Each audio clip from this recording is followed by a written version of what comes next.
Seja bem-vindo ao seu espaço dedicado ao empreendedorismo digital, às transformações da nossa economia, tanto no setor privado quanto no setor público.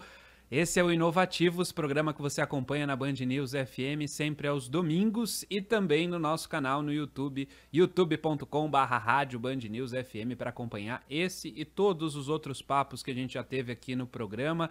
Se inscreva lá para poder acompanhar esses e muitos outros vídeos também no nosso canal lá no YouTube. Programa apresentado sempre por mim, Alexandre Bentivoli, pelo meu parceiro de todas as semanas, Vitor Manhani. Tudo bom, Vitor?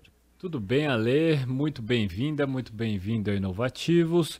Hoje a gente vai falar de um setor muito tradicional, o de logística, sob o viés público e privado, Ale, e como a tecnologia vem transformando todo esse cenário.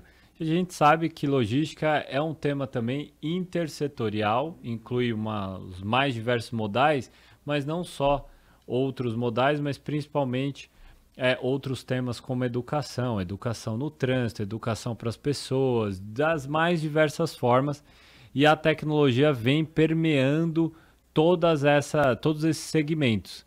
E aí a gente trouxe um grande representante desse segmento que com certeza vai agregar muito valor aqui para a nossa conversa. O Antônio Neto, ele é superintendente de inteligência de mercado na InfraSP, ligado ao Ministério da Infraestrutura. Queria dar minhas boas-vindas a você, Antônio. Queria que você começasse o nosso papo contando um pouco da sua trajetória profissional e também um pouco do que vocês fazem na InfraSA, o que vocês já conseguiram transformar nessa digitalização aqui do nosso país. Seja bem-vindo. Legal, Ale, muito obrigado. Obrigado, Vitor, aí, pela oportunidade de estar nesse canal tão rico aqui de vocês. Tenho certeza que vamos ter aqui grandes momentos aqui, um grande compartilhamento de informação.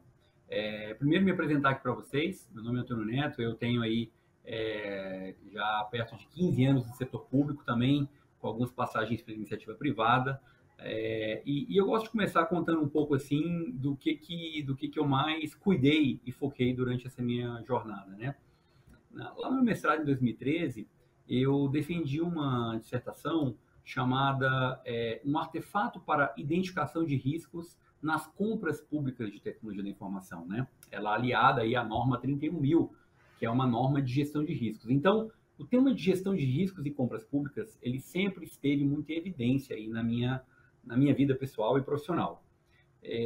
Eu acabei me aprofundando muito nesse assunto e acabei criando uma série de estudos, artigos e frameworks que me ajudaram a entender melhor como funcionava esse segmento de compras públicas, né? E por um acaso, depois de alguns anos trabalhando em instituições importantes, como a Presidência da República, como também a Advocacia Geral da União, recentemente o Ministério da Economia, foram 10 anos de Presidência da República, 3 de Advocacia Geral da União, 2 de Ministério da Economia, e agora, há 6 meses aproximadamente, na InfraSA, do qual estou atuando como superintendente. Eu tenho trazido essa experiência, essa expertise de tecnologia, de inovação também no campo empresarial. Tenho atuado com uma empresa que foi uma startup, que é a Big, do qual desenvolveu alguns trabalhos na linha de educação. Então, todo esse know-how eu trouxe aqui para a InfraSA e tive a felicidade, inclusive, de conhecer o Vitor em um evento recente que a gente fez. Então, nessa apertada síntese da minha jornada, de quem eu sou, eu gosto de dizer que eu venho aí do segmento de tecnologia e inovação e tenho agora atuado no segmento de logística aqui na InfraSA, trabalhando principalmente, pessoal, com essa questão que diz respeito a dados, né? A gente tem um cuidado muito grande quando a gente fala de dados, porque assim como foi nesses estudos que eu tenho feito ao longo dos anos, tomada de decisão, ela é algo que é muito inerente a quem tem a informação na mão. Só que para você tomar uma decisão, é importante que você tenha esse dado estruturado, né? Às vezes as pessoas têm as informações não estão organizadas de modo a gerar um valor, a apoiar uma tomada de decisão, e esse vem muito ao encontro da minha missão aqui na InfraSA, que atuar nessa área de inteligência de mercado, ela faz com que a gente tenha uma percepção da informação um pouco diferente da informação pura. Veja, aqui nós temos e trabalhamos com anuários de estatística, trabalhamos com painéis estatísticos do segmento de transporte, provendo informações gerenciais aqui por meio do Observatório Nacional de Logística. Não posso deixar de citar minha querida amiga Lilian Campos, que atua aqui na coordenação do Observatório. E nessa ocasião, a gente consegue fomentar e trazer informações que vão permitir com que o mercado tenha condição de observar o que tem no setor de transporte e criar, assim, suas soluções, usar essa informação da maneira com que ela ache correta. Por outro lado, também, considerando a abrangência da InfraSA, a InfraSA ela vem da fusão, né, da incorporação aí de duas empresas. A primeira delas é a Valec, né? A Valec é aquela famosa empresa que tem aí a questão das ferrovias, né? A Valec ela incorporou a antiga EPL, e a EPL, por sua vez, é aquela antiga empresa do Trem-Bala, né? Que acabou se transformando aí numa empresa fantástica, do qual trabalha com uma série de produtos e portfólios, trabalha aí também na área de concessões, na área com aeroportos, com ferrovias também agora, hidrovias e tudo mais. E aí, essa incorporação nasceu a InfraSA. E a InfraSA agora gerencia e atua na gestão das frentes agora dos diferentes modais, dos diferentes meios de transporte, para que a gente possa prover uma infraestrutura mais inteligente, mais sustentável, por meio aí, obviamente, usando dados para tomar essa decisão. Então, a InfraSA vem aí exatamente para poder apoiar o Ministério da Infraestrutura nas suas ações, nas suas políticas, no seu planejamento estratégico e na execução do que a gente entende como transporte, que é um setor muito tradicional, mas é um setor que carece de iniciativas e ideias que realmente possam vir aí a trazer revoluções. A gente sabe do grande movimento que tem de startups, de empresas, fazendo esse trabalho de trazer novas informações e co-criar junto com o governo aí algumas soluções, mas é óbvio que a gente precisa de ter cada ator aí dentro do seu papel para que eles possam gerar os seus serviços, gerar os seus valores e dessa forma gerar aí um crescimento na economia, cada um com a sua especialidade, né? Eu gosto muito de dizer, Ale e Vitor, que agilidade é a chave da equação, né? Essa frase ela não é minha, ela é exatamente do Vitor, que falou isso no nosso seminário na semana passada. E para que a gente possa tomar melhores decisões, o uso de dados é realmente essencial para isso. Você não consegue tomar uma decisão em um cenário complexo se você não tiver ali as informações necessárias, seja para construir uma obra, seja para fazer uma modelagem de algum modal de transporte, que seja para fazer uma concessão, que seja para você fazer qualquer coisa que diz respeito a transporte. A logística acaba sendo muito cara para você poder fazer esse levantamento, e aí é onde a InfraSA tem condição de apoiar aí, todo o setor, tanto público quanto privado, na execução dessas atividades, aí, por meio também de PELTs, né, que são aí planos diretores e tudo mais. Então, a gente tem uma série de produtos e portfólios que podem atender diferentes camadas da sociedade aqui com o uso da InfraSA. Então, numa apertada simples, eu creio que essa é a visão que a gente passa aí da Infra, de como que a gente pode ajudar aí o setor de transportes. Ô Antônio, muito bom em recebê-lo, obrigado pelas citações aí. Realmente, assim, a gente vive num mundo em que essa agilidade é a que faz com que o seu negócio ou sua prestação de serviço público que seja eficiente, seja de fato escalada, mais pessoas utilizem e de fato abordem o problema no momento adequado, porque o que a gente vê ao redor do mundo, então não estou falando especificamente do Brasil, é que em muitos casos o poder público ele começa a tentar resolver um problema e aquele problema talvez nem seja mais o caso quando a solução é apresentada. Então, eu vou te dar um exemplo. Agora no mundo a gente está discutindo, do ponto de vista de tecnologia, a descentralização da informação, da tomada de decisão, inclusive. E você vê que a gente precisou, no último governo, de ter uma equipe dedicada a criar, por exemplo, a plataforma GovBR, que avançou enormemente na divulgação, no acesso a serviços públicos pela população. Então, assim, foi um avanço de uma equipe que foi montada recentemente nos últimos anos, mas que centraliza muita coisa ali, né? O serviço público, ele não está lá na ponta, não tem um outro agente trazendo esse serviço para a ponta. O que eu quero dizer com isso? O GovBR, ele poderia ser, e veja, de novo, foi um grande avanço, mas o GovBR, ele poderia ser um serviço invisível por trás de várias outras empresas privadas que poderiam, inclusive, remunerar o poder público por usar o serviço, oferecendo, por exemplo, formalização para pequenos e médios negócios. Ou seja, a pessoa está lá entrando num aplicativo qualquer lá, por exemplo, para ser um vendedor, tá? Vamos supor que seja a Amazon. Ele não tem CNPJ. A Amazon, conectada com o GovBR, poderia abrir uma possibilidade de, dentro da plataforma da Amazon, ele já sair com CNPJ. Então, é um serviço público invisível de maneira descentralizada. É o que alguns países já estão fazendo ao redor do mundo, caminhando para isso. Mas tudo são fases, né? A gente sai de uma fase de governo eletrônico, que bastava você ter um portal lá, então era a onda dos portais. Você tinha que ter um site onde você tinha que ir lá falar tudo que você fazia, você clicava no ícone e você tinha as informações sobre o que fazer. Vai lá no Poupa Tempo, lá, vai no departamento tal, pegar o carimbo, etc e tal. Fase eletrônica. Aí a fase digital é uma fase que começa na centralidade, GovBR, fenomenal. Agora a gente está ainda agora na fase da descentralização. Mas aí nessa toada a minha pergunta é a seguinte, como é que você vê hoje a fase desse universo de transporte? Porque cada setor da economia, quando a gente olha mais a fundo, ele está em fases bastante distintas frente a outros. Vou dar um exemplo.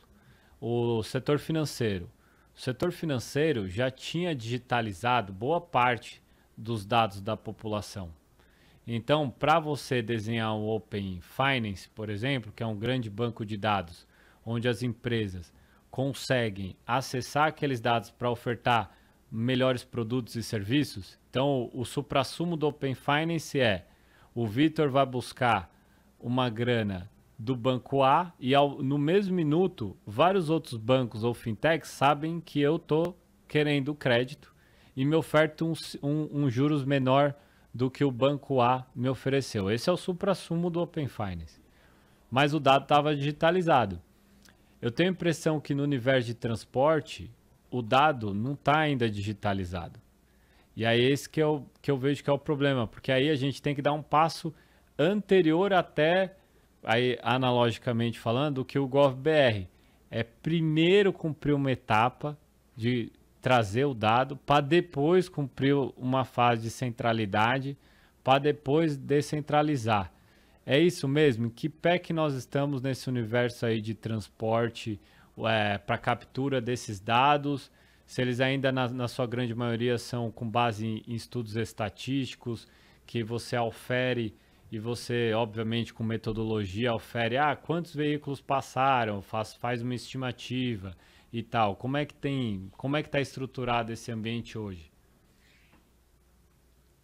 Excelente pergunta, Vitor.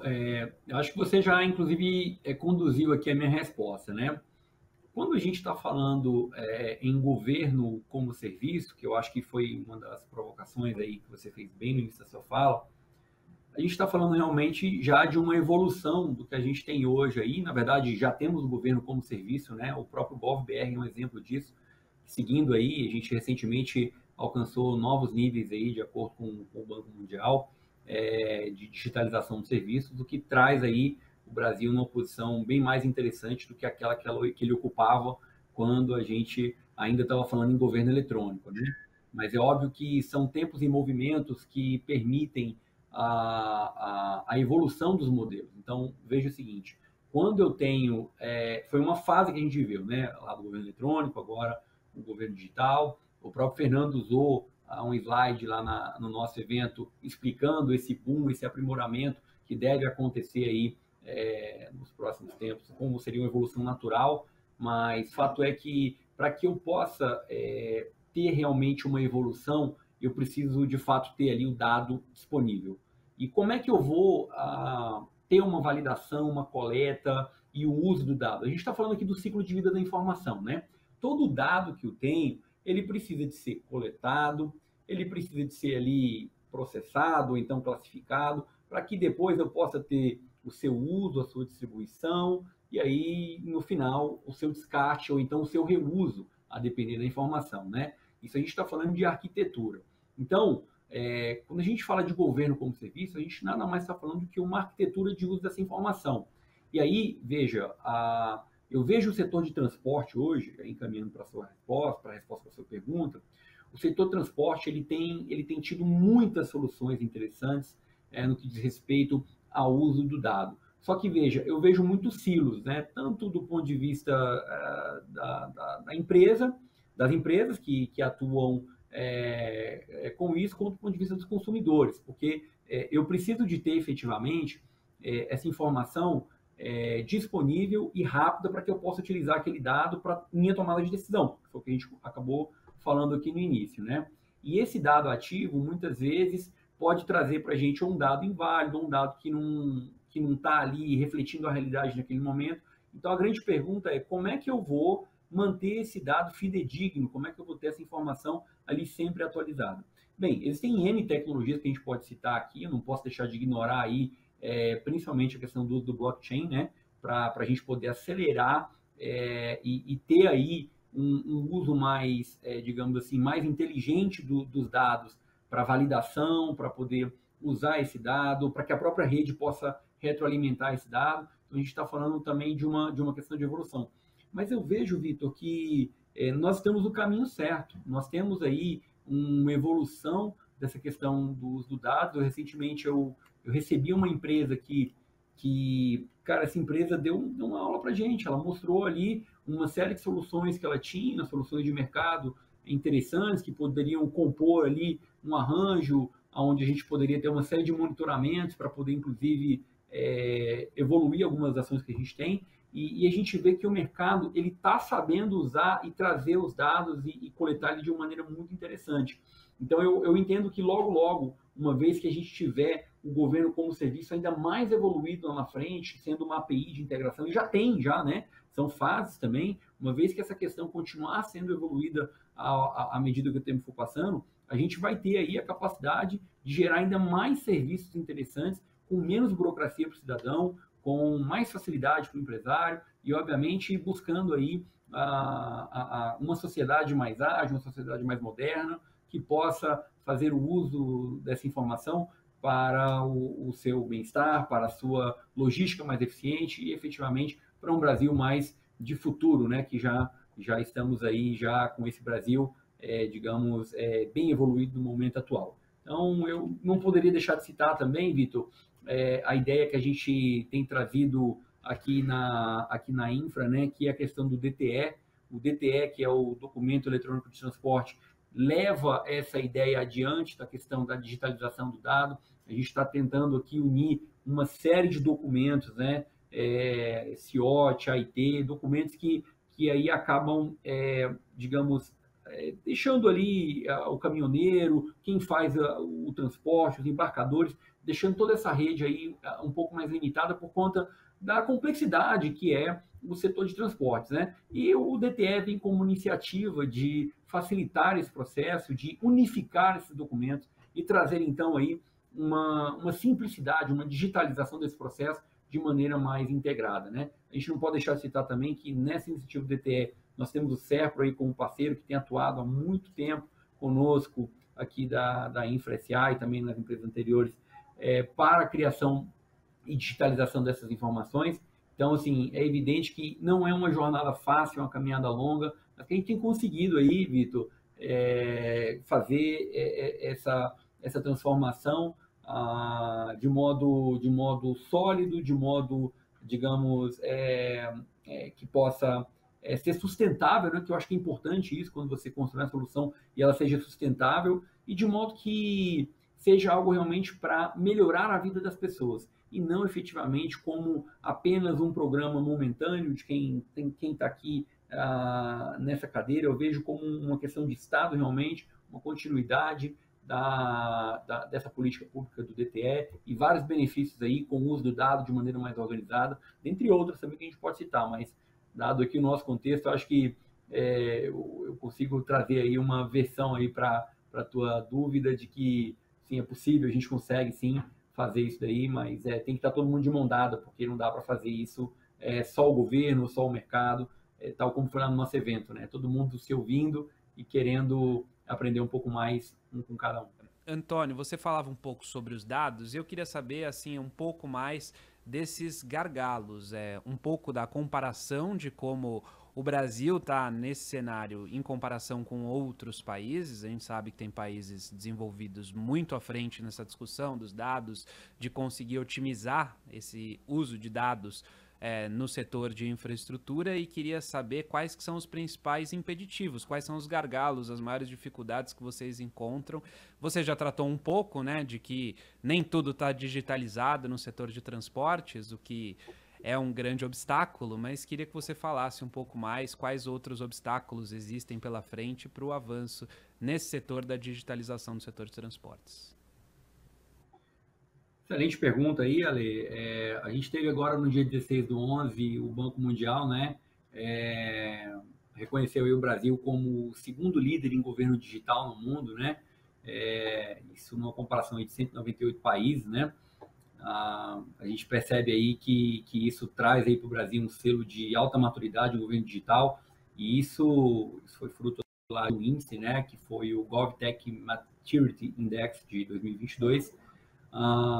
Isso mostra que o Brasil tem crescido muito nesse assunto e tem tido aí bons resultados. Eu vejo que os gargalos que nós temos aí para o uso de dados aqui no nosso país como um todo, principalmente, eu acho que é uma questão cultural do aprisionamento da informação. Existe eu acho que a gente pode perceber isso desde a universidade, né? Quando a gente está fazendo ali um trabalho, e às vezes a gente não quer compartilhar informação com medo de que o colega quer copiar. É mais ou menos o que eu vejo que acontece. Não é o caso, acho que do governo, que tem tentado fazer aí a centralização e a transparência e a divulgação desses dados, né? Inclusive uma política, a própria CGU incentiva e recomenda muito essa questão da transparência da informação.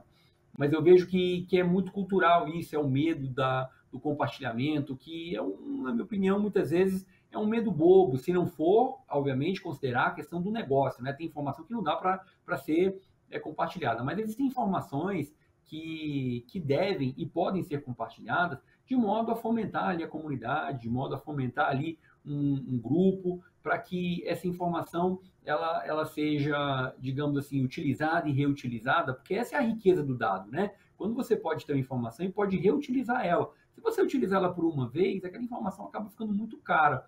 Então, eu vejo que hoje no Brasil é uma questão mais cultural. Talvez, assim, o governo liberando e dando mais acesso às informações e fontes de dados. Tal como eu citei aqui, a questão do observatório, se vocês puderem colocar aí no Google, o Observatório Nacional de Logística e Transporte e Logística, né? Aqui da Infra SA, eles têm uma série de informações que são públicas, que podem ser utilizadas. Então, aqui, acho que o governo tem feito bastante esse papel de dividir as informações, né?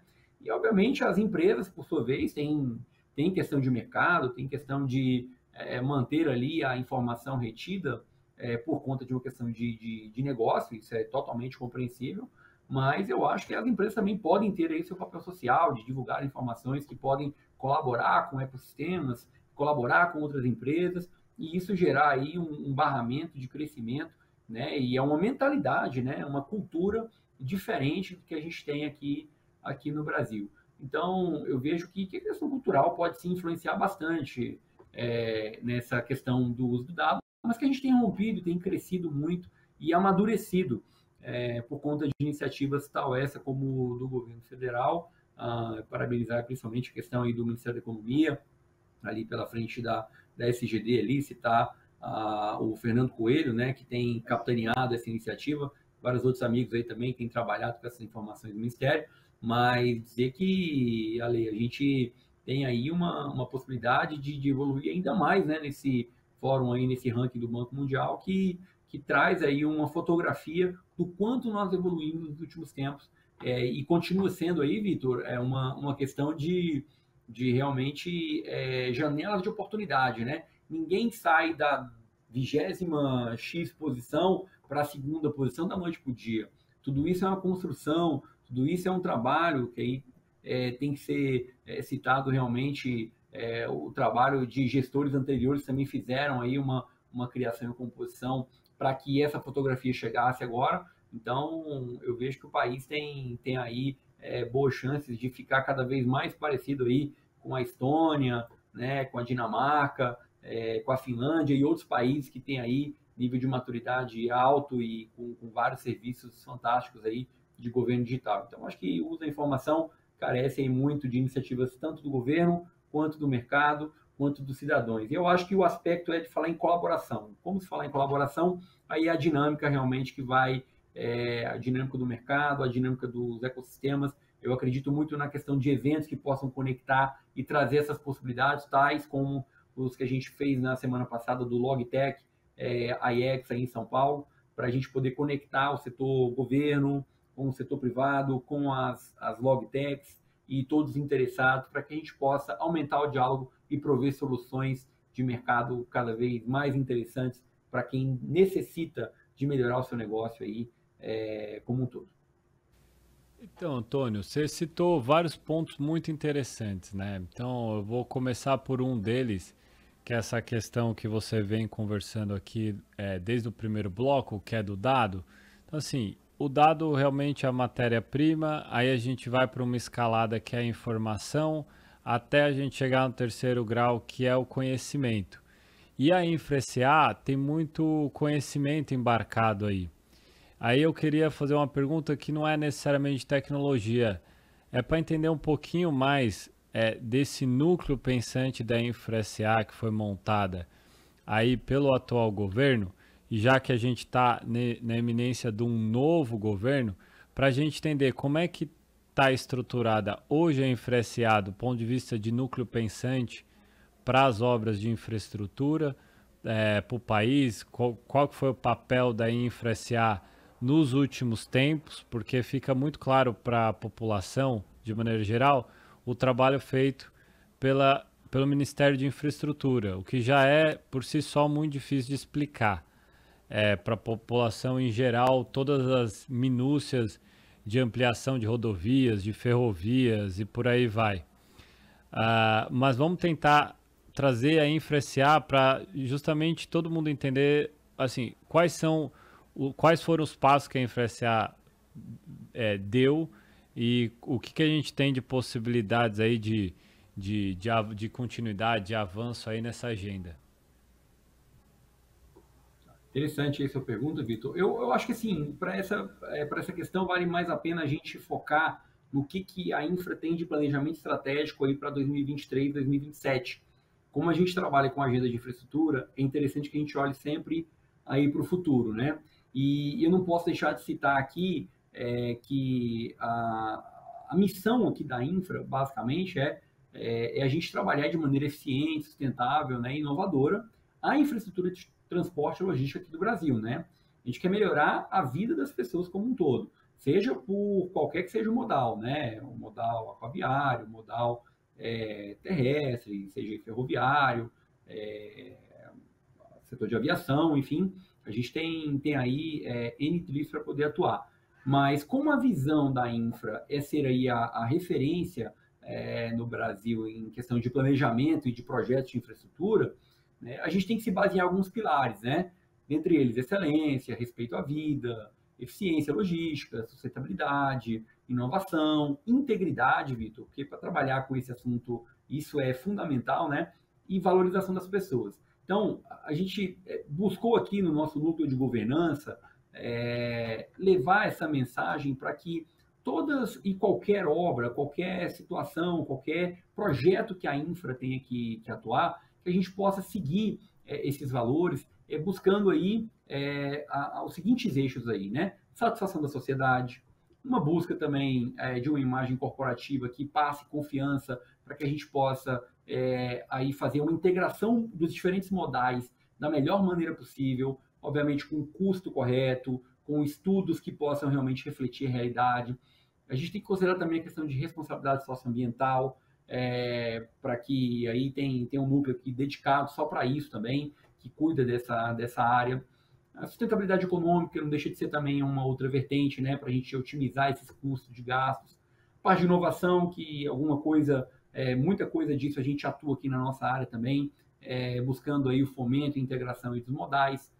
Competitividade, a infra não deixa de ser um player de mercado, então a gente não deixa também de comercializar e gerir e criar novos produtos aqui inclusive na nossa área. A gente cria novos produtos para o setor de infraestrutura, isso pode trazer a geração de novas receitas, novas ideias e atender novos clientes com novas necessidades. Então, toda essa parte de inovação faz parte do nosso mapa estratégico para poder criar novas soluções.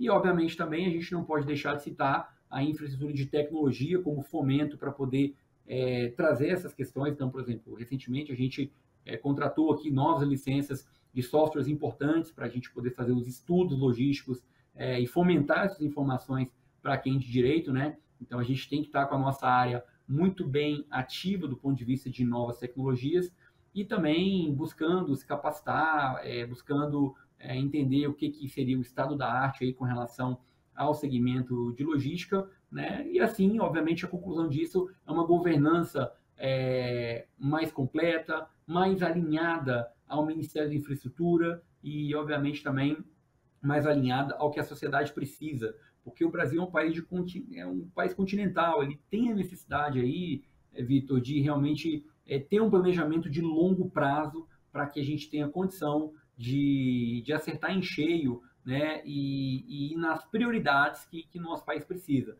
E para isso você precisa de pesquisa, precisa de levantar dados para você poder priorizar, tomar as decisões e alocar os investimentos da maneira correta. Acho que dessa forma a gente consegue encaminhar uma solução seguindo aqui o nosso mapa de planejamento estratégico. Inclusive ontem, Vitor, teve uma cerimônia de premiação chamada Lidera Infra, do qual a nossa área recebeu aqui, por meio do observatório, recebeu uma premiação também para valorizar o trabalho que tem sido feito nos últimos tempos aí, com relação à orientação a dados, gerando aí muito valor para o setor de infraestrutura. Então, acho que dessa forma aí a gente consegue permear aí essa pergunta muito importante que você fez para mim. Antônio, você falava para a gente agora há pouco sobre o grande objetivo da InfraSA, que é dar mais eficiência a esse planejamento de transportes pelo país. A gente falava de dados, a gente sabe que os dados são muito dissipados, e eu queria saber como que vocês se conversam com as outras esferas do poder público. Você está aí no poder federal, existem dados que dizem respeito aos transportes que cabem aos estados e às vezes até aos municípios, quando a gente fala principalmente daquele transporte dentro do próprio município. Queria saber de você se existe essa conversa, se é uma coisa que é um projeto. Queria saber em que passo a gente está nessa discussão. Se a gente for falar da InfraSA, nós atendemos aqui o governo do estado de Rondônia, né? Por meio do PELT. Também atendemos aqui Aeroporto de São Gonçalo do Amarante, temos aí Mato Grosso também, o governo do estado de Mato Grosso. Então, esse relacionamento ele é muito franco, transparente. Na verdade, a infra ela tem uma característica de atuar também como prestadora de serviço, né? Não somente como um lado do governo. Então, de uma maneira bem híbrida, é possível que a gente possa fazer essa composição. Então, o canal é sempre aberto, tanto do ponto de vista de relacionamento com outros players de mercado, com relação aos estados, né? Isso é um diálogo muito franco, até porque a infra tem essa capacidade de ser um meio de campo e de ter soluções em que algumas vezes a iniciativa privada não alcança. Então, ela, por deter essa articulação, digamos, política com alguns estados, com alguns membros, ela consegue ter uma facilidade maior na prestação de serviço. Então, eu vejo isso de maneira muito tranquila e acontece com bastante frequência aqui também na nossa área para poder realizar a prestação de serviços aí para diferentes modais, né, no Brasil como um todo.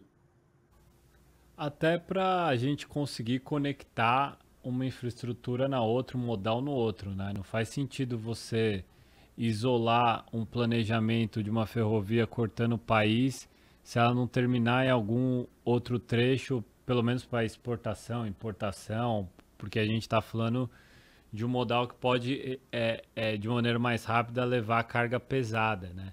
Então, assim, faz todo sentido ser esse hub de inteligência a Infra SA.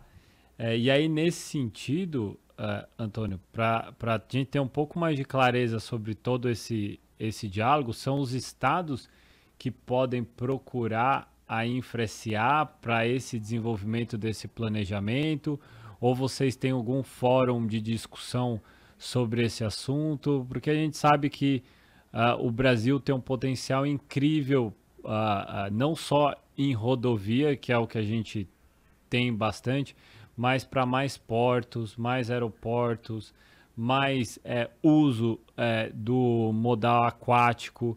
Então, o comércio digital, por exemplo, quando pega um pacote aqui de São Paulo e entrega em algumas cidades do Amazonas, já utiliza algumas transportadoras privadas que utilizam balsa, barco. Isso tudo, assim, a gente acaba utilizando várias pernas que não necessariamente estão conectadas, mas é o que tem. Eu queria entender como que é essa governança de vocês aí, porque, queira ou não, a Infra é uma instituição nova, porque vem da junção de duas outras empresas, mas nesse pouco período já conseguiu ali pelo menos sistematizar uma série de informações que também vem de governos anteriores, que vem vindo até desaguar em uma instituição como a InfraSA. Como que é feito essa discussão assim entre os modais, entre as infraestruturas e os estados? Aonde que é? Legal, Vitor.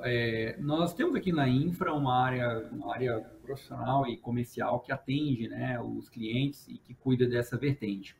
Mas eu queria pegar a tua pergunta e trazer ela para o que de fato a gente tem gerido aqui, né? Porque, obviamente, essa questão de trazer os clientes, ela acaba acontecendo de uma maneira muito natural, de acordo com a demanda de cada um. Então, por exemplo, no bloco anterior eu citei aí a questão que nós temos um diagnóstico logístico, né? Aí em Mato Grosso do Sul. Então, é uma série de atividades que nós temos que compor lá com eles e fazer as entregas. Então, isso é um contrato ativo que a gente tem aqui. Nós temos também aí a questão do aeroporto de Caxias do Sul, né? Interligando ali a famosa região da Serra Gaúcha, que também é cliente da InfraSA. A gente tem atuado aí nos últimos tempos, ainda na época de EPL, né? Com essas integrações. A gente pode citar também as integrações e articulações com agências, por exemplo, a NTT, ela é nossa cliente também, nossa parceira, né? E a gente faz aí uma série de trabalhos aí de piso mínimo de frete, apoiando tecnicamente a NTT em algumas ações e relatórios para essa questão. Chamamos atenção também para uma série de publicações que a gente faz para poder fomentar esse ambiente de negócios, esse ambiente de integração, que são publicações do Panorama de Transportes, anuários estatísticos, boletins de legado de infraestrutura. Nós temos também aí boletins ferroviários, de cabotagem, rodoviário, de hidrovias, ferrovias, tudo isso numa periodicidade que é mensal, muitas vezes bimestral, e que envolve muitas vezes uma série de consultores, uma integração muito grande com uma série de pessoas e informações para poder prover essas informações aqui no âmbito da InfraSA, né? A gente promove também alguns painéis estatísticos, como o Anuário Estatístico, Panorama Transportes, os painéis do setor ferroviário, aéreo, aquaviário, metroferroviário e também painéis de indicação de cada um dos setores, né? Temos aí também o painel do Inova BR e o painel de projetos da InfraSA que monitoram essa nossa grande carteira de projetos. Um dos produtos que a gente tem aqui também são a questão dos visualizadores GEO, né? Então, a gente pode criar também uma série de soluções de visualizador de gel, exatamente para poder prover informações gerenciais de modo que você possa ver tudo ali por um mapa, né? E isso também é uma grande entrega que a gente faz aqui pela Infra. Uma questão interessante também, Vitor, que a gente tem aqui, isso é uma questão dos verificadores, né? Quando a gente pega aí a BR-040, que corta aqui Brasília, Goiânia, passa aí por Minas, São Paulo, Rio, quando a gente pega a 040, a gente faz também aí as relicitações, né? Quando muitas vezes uma concessionária entrega aquela prestação de serviço, vem uma outra e assume. Então, essa relicitação ela é muitas vezes conduzida aqui pela Infra.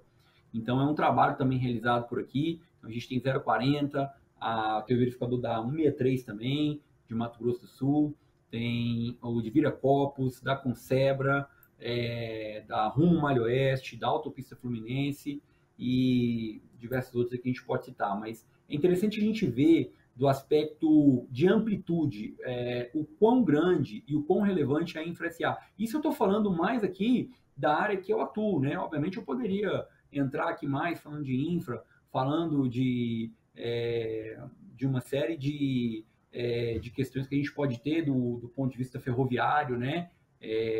Que assim, é um mundo à parte também, é um mundo que envolve muitos recursos de desapropriação, né? E que aí já é um papo mais de alto nível e mais profundo ainda. Então, a gente poderia falar também de setor aeroportuário e também de cabotagem, mas fato é que aqui na Infra a gente vem gerando esses dados e eu convido a todos aqui a conhecerem o trabalho da Infra SA por meio do observatório para conhecer um pouco mais o que a gente vem falando para fomentar o ecossistema de negócio. Então, assim, eu acho que é muito natural, Vitor, as pessoas e organizações procurarem a Infra SA para que a Infra possa prover um relatório, possa prover uma opinião técnica, possa prover aí uma consultoria, possa prover aí apoiar uma desapropriação e assim ajudar o mercado a resolver problemas de infraestrutura que são gigantes e que a gente tem aqui condição de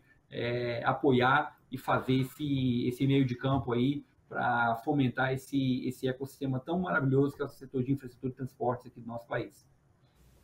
Queria agradecer a disponibilidade e a atenção do Superintendente de Inteligência de Mercado da Infra SA, ligado ao Ministério da Infraestrutura, o Antônio Neto, falando bastante sobre esse uso de dados nos transportes, do poder público se digitalizando e explicando para a gente todas as potencialidades dessa digitalização. Obrigado pela atenção com o ouvinte da Band News FM. Até uma próxima oportunidade aqui no Inovativos. Obrigado a todos e até a próxima, pessoal. Obrigado pelo convite.